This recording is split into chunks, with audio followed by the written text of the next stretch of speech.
Bapak, sebelumnya perkenalkan, saya Dr. Dari Damayani yang menjaga di Poliklinik pada pagi hari ini. Di mana nantinya kita akan melakukan pemeriksaan ya. Nah, sebelum melakukan pemeriksaan, saya izin untuk menanyakan identitas adiknya terlebih dahulu, kemudian saya sekaligus izin untuk sambil menulis. Sebelumnya nama adiknya siapa? Saya sebelum tahu. Adrian dok. Adrian. Baik, untuk jenis kelaminnya adik laki-laki ya. Iya dok. Kemudian tanggal lahirnya. Saya tanggal lahirnya itu kalau nggak salah Pak 2013 tuh Pak. Lahirnya itu 11 Januari 2016. 11 Januari 2016. Untuk saat ini tinggal di mana Pak? Seberapa? Di Jalan Asia Afrika. Jalan Asia Afrika. Baik. Nah, Bapak di sini nanti kita akan melakukan pemeriksaan dengan adiknya ya, di mana nanti adiknya akan berbaring di sana. Mungkin ada beberapa ketika pemeriksaan fisik akan saya raba, mungkin akan terasa tidak nyaman, namun saya akan meminimalisir rasa ketidaknyamanan tersebut ya. Nah, baik. Dari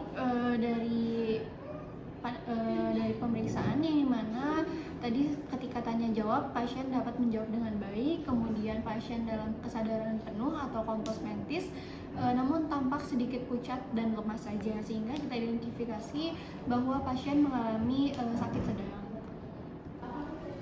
Baik Bapak, di sini saya akan melakukan pemeriksaan tanda vital kepada adiknya terlebih dahulu. Nah, sebelum melakukan pemeriksaan, saya izin untuk mencuci tangan terlebih dahulu ya.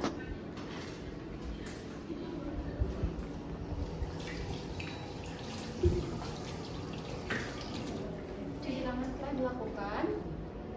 Kemudian di sini saya akan menggunakan hand glove.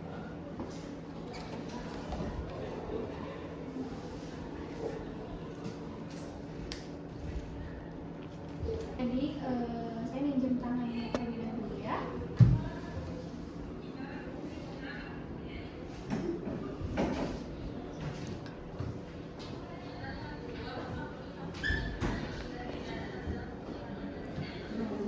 Kemudian saya akan memeriksa tekanan suhu darah dulu ya.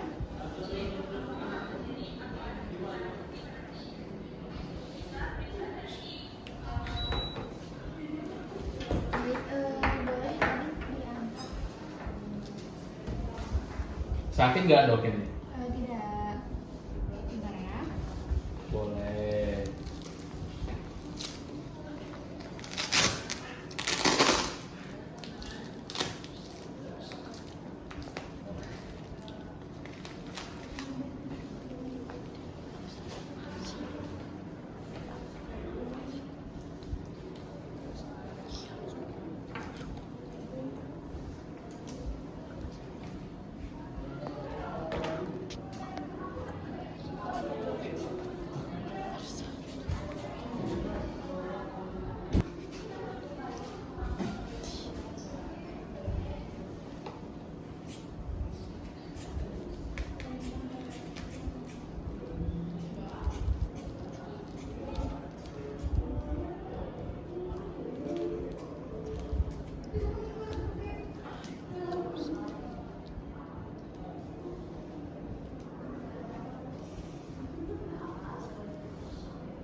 Baik, Bapak saya izin sekaligus untuk satu mencatat ya.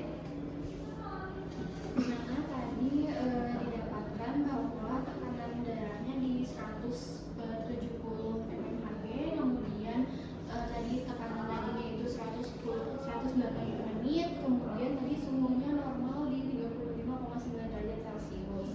Nah, tadi saya melakukan pemeriksaan tinggi badan dan berat badan ya adik oleh perawat, yang dimana tinggi badannya 198 cm, kemudian berat badannya di 48 kg.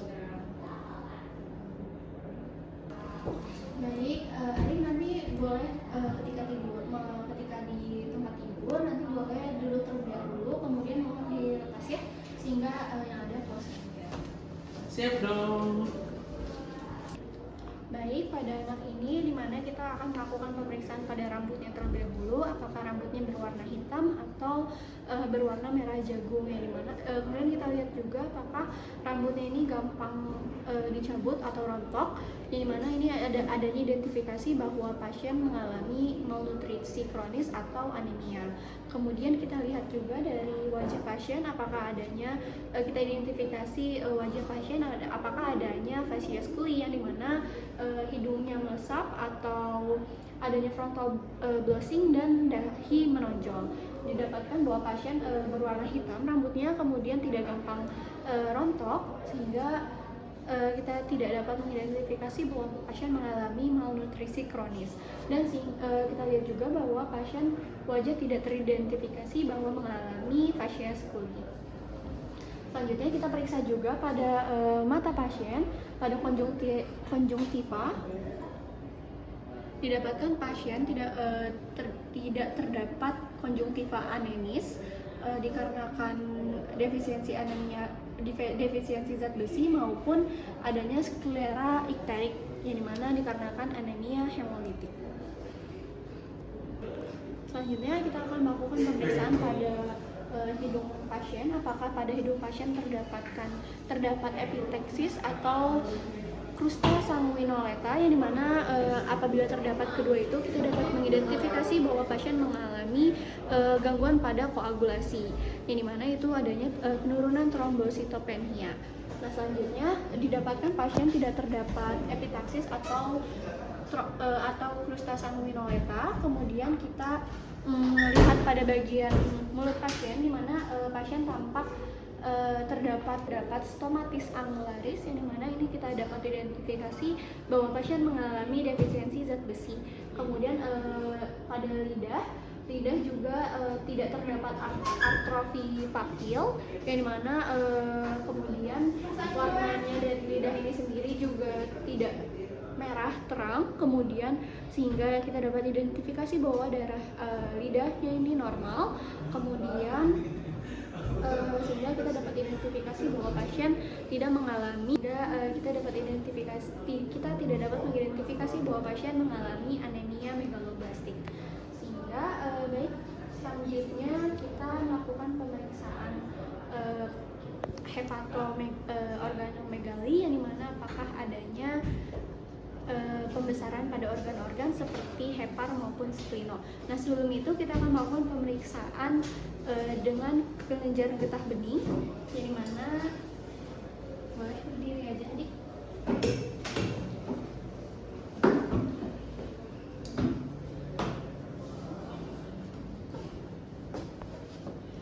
Kelenjar getah bening, yang dimana dimulai dari bagian oksipital. Kita lihat dari ukuran dan mobilitas dan tendensitas dari ukuran si kelenjar getah beningnya. Dari oksipital, kemudian pada posterior aurikular, kemudian pada bagian anterior cervical, kemudian pada posterior cervical. Kemudian kita periksa pada bagian paratoid. Nah, pemeriksaan sudah dilakukan, di mana didapatkan kelenjar getah bening dengan ukuran normal dan mobilitas yang normal. Selanjutnya kita akan melakukan pemeriksaan jantung, yang dimana kita akan melakukan pemeriksaan pada jantung pasien. Kita letakkan diafragma, yaitu pada bagian toraks, pada interkosta kelima, pada mid clavicularis, pada bagian apex supaya detak jantung lebih terasa. Kemudian kita hitung selama 1 menit.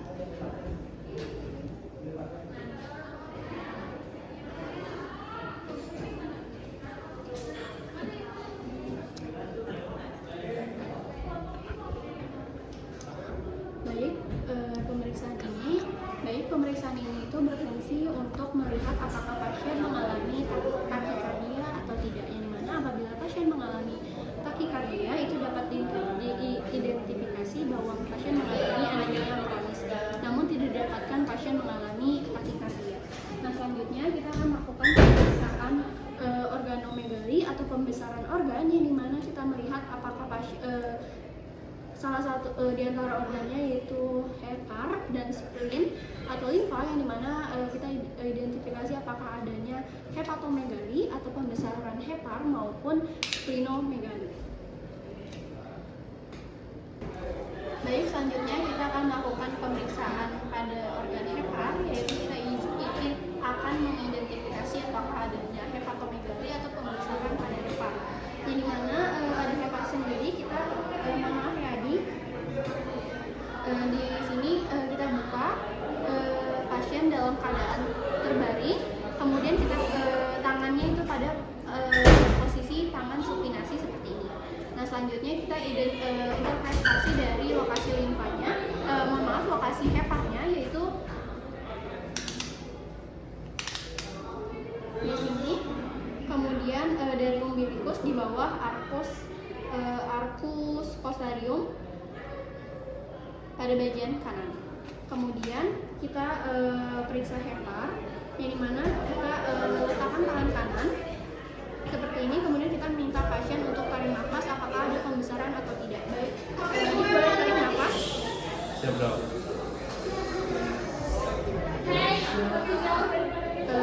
Tenderitas atau kebesaran dari heparnya ini normal. Selanjutnya kita akan melakukan pemeriksaan pada spleen, yang dimana itu pada subkosta ke-12. Kita raba apakah adanya pembesaran atau spleen terasa seperti nodul atau tidak. Tidak terasa, sehingga kita dapat identifikasi bahwa tidak adanya pembesaran dari organ hepar maupun organ limfa. Selanjutnya kita akan melakukan pemeriksaan ekstremitas, yang dimana kita lihat apakah pada sendi-sendi terdapat pembengkakan atau hematrisis. Kemudian kita lihat dengan CRT, yang mana peredaran darah kembali kurang dari 2 detik, sehingga kita dapat identifikasi normal. Selanjutnya namun bisa dilihat pada tangan pasien kita identifikasi dia terdapatnya kuku yang kolinikia, yang dimana itu merupakan identifikasi bahwa pasien mengalami penyakit anemia defisiensi zat besi. Selanjutnya kita lihat juga, kemudian kita lihat juga pada bagian tanda. Baik, setelah kita melihat apakah bagian plantarnya pucat maupun bagian palmarnya apakah ada yang pucat ternyata tidak, selanjutnya kita akan melakukan pemeriksaan pada bagian kulit pasien, yang dimana apakah adanya jaundice, kemudian apakah tampak pucat, yang dimana pasien mengalami pucat dan lemas. Kemudian kita lihat juga apakah adanya purpura maupun petechiae, dan tidak didapatkan pasien mengalami petechiae maupun purpura. Baik, adik nanti boleh duduk di tempat duduk lagi, nanti akan saya informasikan dengan bapaknya ya. Siap dok. Baik, alhamdulillah ya alamin, bapak dan adik, saya sudah melakukan pemeriksaan ya, di mana tadi didapatkan bahwa untuk gejala-gejala yang dialami oleh adik ini lebih merujuk kepada anemia defisiensi zat besi Kak, gitu. Nah, yang mana anemia defisiensi zat besi itu dikarenakan kekurangan darah, yang mana adik ini kurang adanya konsumsi atau masukan dari zat besinya, sehingga mungkin bapak bisa penanganannya bisa secara dari makanannya bisa makan sayuran bayam atau ayam-ayamnya Pak. Baik, sebenarnya sejauh ini apakah ada yang ditanyakan?